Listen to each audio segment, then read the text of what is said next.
Kapla, welcome to Trekyards. He is Batoch Cockings. And he is a son of Killers! Barely. Are we doing Discovery stuff today? What are we doing? Why are we talking like that? Sorry. I'll do it again. Take two. Yeah. Son of Kalis. Super. Foley. Perfect. Now I'm honorable again. All right, cool. Yes.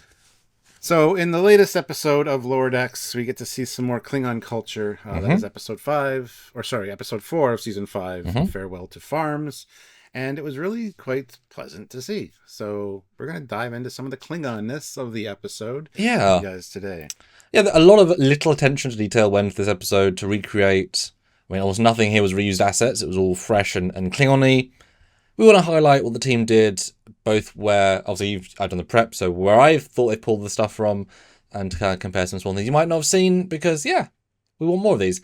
And this episode would be basically impossible to do on things like Stranger Worlds, because the amount of extra things to build, they couldn't do that many new things for one episode and be in budget. So this is the only show that's able to do that. So yay, I'm glad we're getting them. So, Stuart, we start at the Homestead, which I've always loved Klingon housing. They love their tusks. I mean, I know where I recognise this style from, but it's cool. I mean, we've never seen a Klingon random farm, which feels kind of Tatooine-y, and it's like a desert farm almost. Yeah, speaking of, it reminded me very much of Quill's farm from The Mandalorian. Even the lighting and the title card and stuff, very Mandalorian-esque.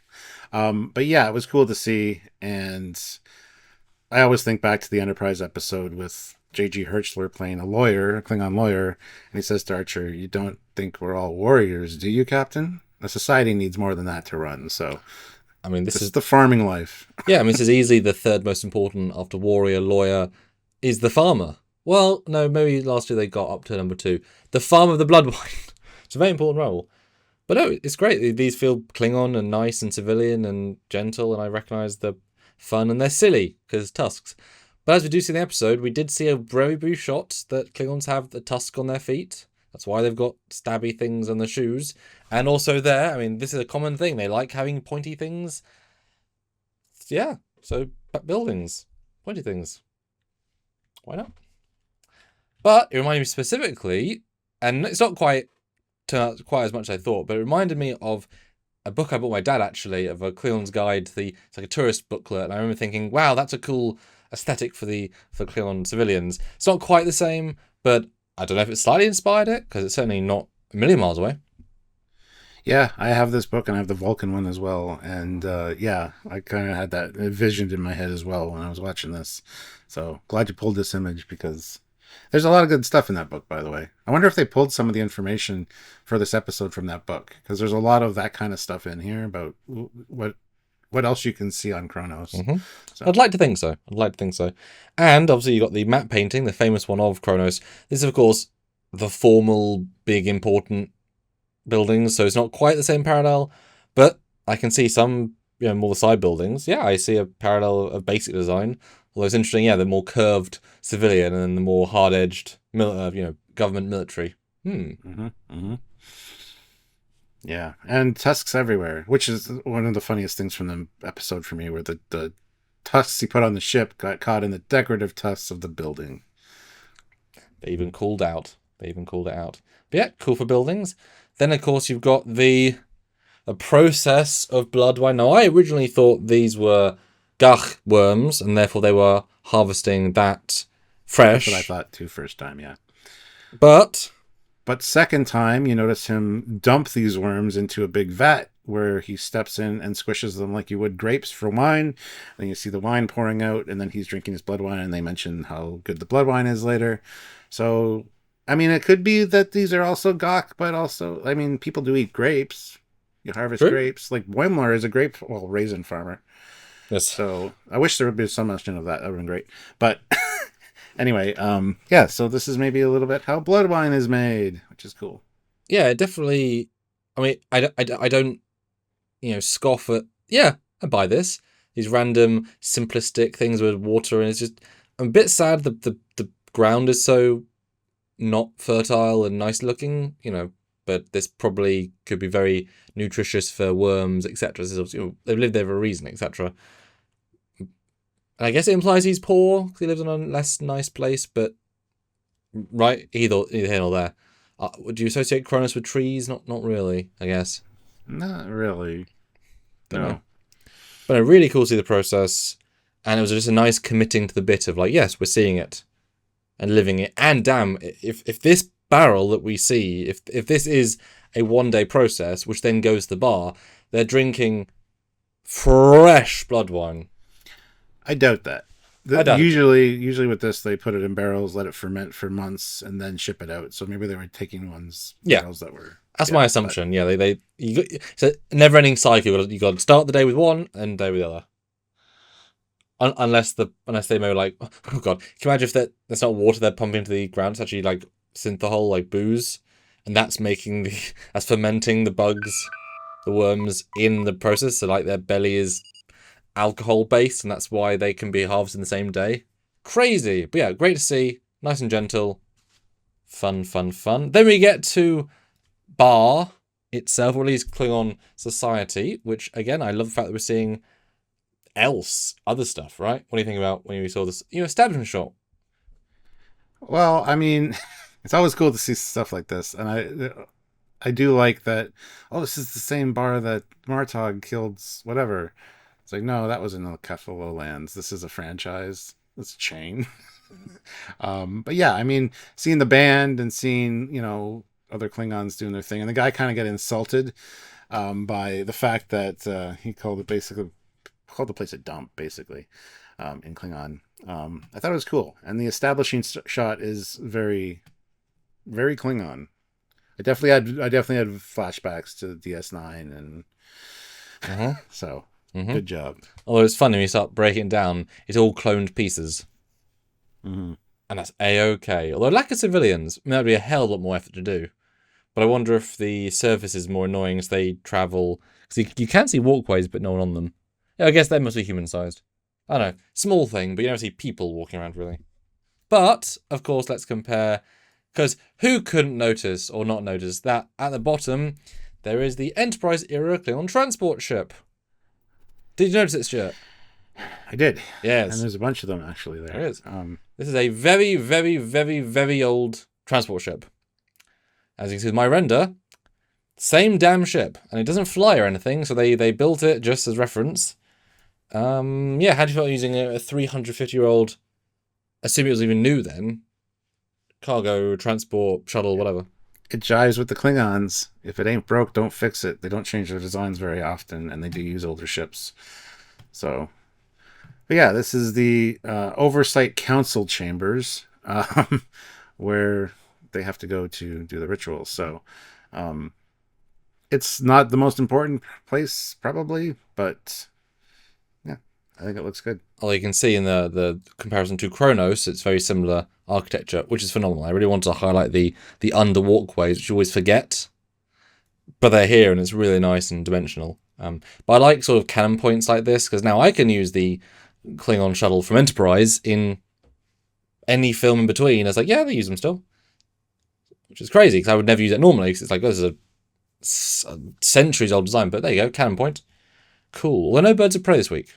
Never bird of prey in sight, which I was a bit sad about. But it's okay. Yeah, I wish there was one parked over there with those other three. Yeah, Kind of Star Trek 3 it, or 4 it with the arms up in the...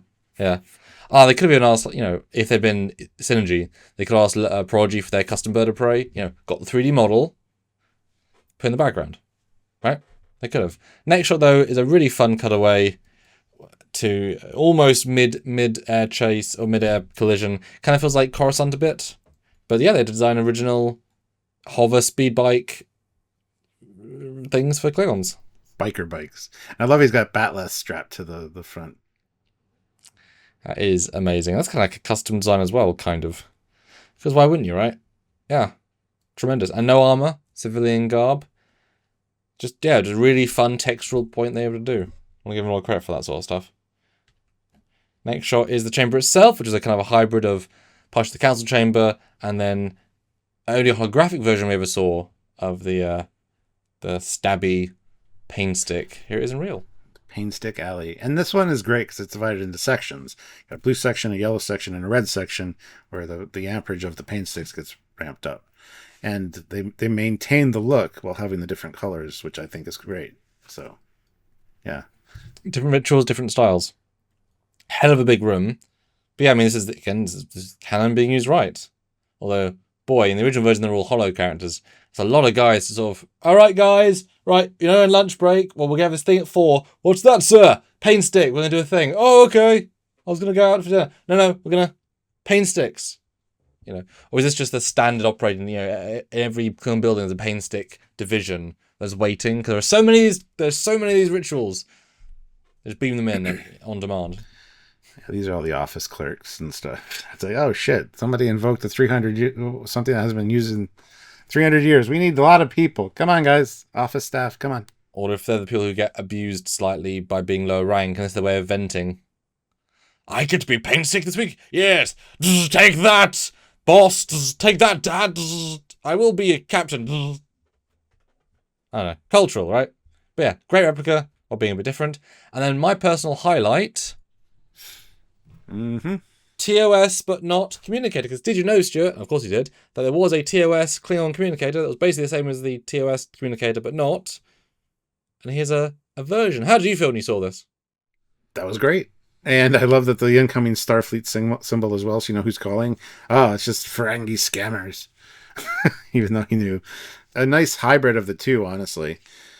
Because the one we see in Star Trek 3 doesn't have a flip-up grill.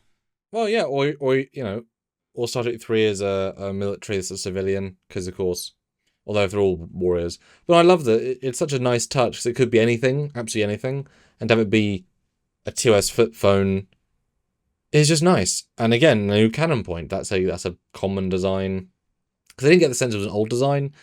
It's just like a phone, right? That's just a communicator they have. It was just standard fare. Although it would have been nice to, and would you prefer for the Star Trek 3 version, or would that be too literal? This kind of is a nice addition. This is a nice addition. The Star Trek 3 one, you wouldn't have seen the Delta. Like, you wouldn't have had the screen to display, so... Yeah, exactly. The gag is part of it. And yeah, touchscreens. Makes sense. And I want to highlight some small little details, like this punk Klingon is playing a Vulcan harp. Uh-huh. They name it, too. The something lyre. Anyway. But yeah, it's kind of a modded version, obviously, but that's cool.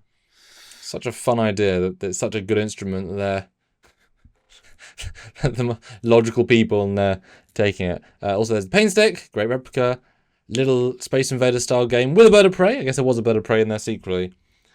And I want to highlight all the different Klingon knife designs. I don't know if they're all from the shows because there's a nice variety.